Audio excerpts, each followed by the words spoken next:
अस्सलामु अलैकुम वरहमतुल्लाहि वबरकातुहू।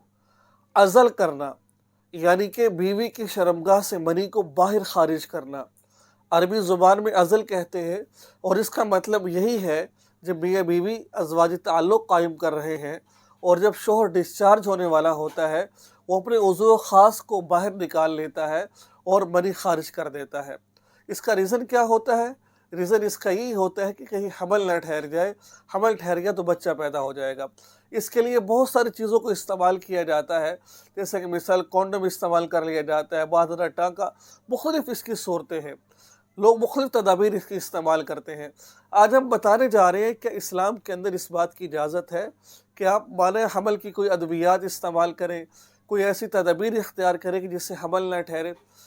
अगर जायज़ है तो कब जायज़ है, नाजायज़ है तो कब नाजायज़ है।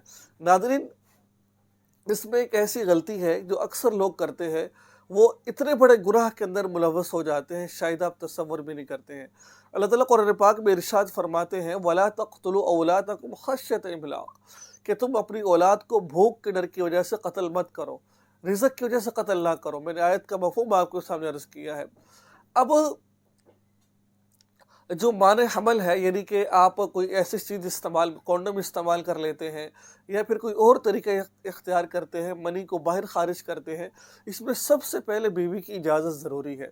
अगर बीवी इजाज़त देती है, बीवी अगर इजाज़त नहीं दे रही है आपको कि भाई आप ये काम मत करें, मैं बच्चा चाहती हूँ, तो आपका हक बनता है कि आप उसकी बात मानें। अगर बीवी की इजाज़त है, आपकी इजाज़त है, यानी कि मियाँ बीवी रज़ामंदी से ये काम कर रहे हैं, अज़ल कर रहे हैं, यानी कि मनी को बाहर खारिज कर रहे हैं। अगर बच्चा लेना नहीं चाहते हैं तो इसका इजाज़त है, लेकिन इसके अंदर नीयत देखी जाएगी।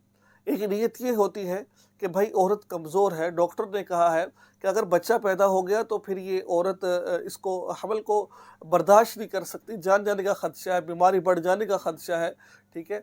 या फिर कोई ऐसा मामला है कि बच्चे छोटे हैं अभी, उनकी ठीक तरीके से देखभाल नहीं हो रही है, तो ये सूरतें हैं जो जायज़ सूरतें हैं, ठीक है। कि अब इसकी वजह से आप जो है ना हमल को आप जो है ना ठहराएं, ठीक है। यानी कि आप अज़ल कर लें, मनी को बाहर खारिज कर दें, या मनी को कॉन्डम यानी कि हम मिस्री के कॉन्डम इस्तेमाल कर लें। कोई ऐसा तदबीर इख्तियार कर सकते हैं कि आप उनके ज़रिए से हमल नहीं यानी कि हमल नहीं ठहर सकता। कोई ऐसी तदबीर आप इख्तियार कर लें आप। एक तो मसला ये है जो मैंने आपको 2 सूरतें बता दी हैं, और कुछ लोगों के ज़हन में ये बात होती है, यार 2 बच्चे हैं, तीसरा आ जाएगा, कहाँ से खिलाएँगे? महंगाई इतनी है, खाना पीना हो नहीं रहा, तो कहाँ से करेंगे ये सारे का सारा काम, ठीक है। आप अज़ल कर रहे हैं, आपकी नीयत ये है कि भाई कहाँ से खिलाएँगे, कॉन्डम इस्तेमाल कर नीयत ये है कि हम कहाँ से खिलाएँगे, ये आपकी बातिल नीयत है। तो राज़िक़ कौन? अल्लाह ताला की ज़ात है। हदीस मुबारका में आता है कि उस औरत से शादी करो कि जो बच्चे ज़्यादा जन्ने वाली हो, क़यामत वाले दिन मैं अपनी उम्मत की ज़्यादती पर फ़ख्र करूँगा मैं। तो हदीस मुबारक तो ज़्यादा बच्चों की तरग़ीब आई है, तो आप यानी कम कर रहे हैं आप, तो लिहाजा मजबूरी है तो आप कर सकते हैं अज़ल, वरना आपको इजाज़त नहीं है, वो भी बीवी की इजाज़त के साथ। अगर आपकी नीयत ये है कि अगर तीसरा पैदा हो गया, चौथा पैदा हो गया, कहाँ से खिलाएँगे, कहाँ से पिलाएँगे, ये बातिल नीयत है। क्योंकि अल्लाह तबारक व तआला रिज़्क़ के ज़िम्मेदारी अल्लाह ताला रिज़्क़ के लिए रखी, मेरे और आपकी ज़िम्मेदारी नहीं है, ठीक है ना। हमने देखे बहुत सारे लोग ऐसे 12-12 बच्चे, वो भी रिज़्क़ का खा रहे, ठीक है। और हमने ऐसे लोगों को देखे, इतने बड़े-बड़े घर हैं, यानी कि वो पूरे-पूरे महल्लात हैं, 2-3 बंदे रहने वाले हैं, मर जाते हैं, फिर कोई जायदाद लेने वाला नहीं होता, वो सारे फिर ख़राब हो जाती है। तो बहरहाल इस्तेमाल कर सकते हैं, लेकिन जो मैंने आपको बता दिया है, अगर नीयत आपकी दुरुस्त है और वो उज़र है तो आप कर लें, अगर नीयत दुरुस्त नहीं है तो फिर क्या फ़रमाया, वला तक़्तुलू औलादकुम खश्यत इमलाक़, तो अपनी औलादों को भूख की वजह से कत्ल ना करो। तो अगर आप ऐसे कर रहे हो तो अपनी औलाद को कत्ल कर रहे हो आप गुनहगार होगे।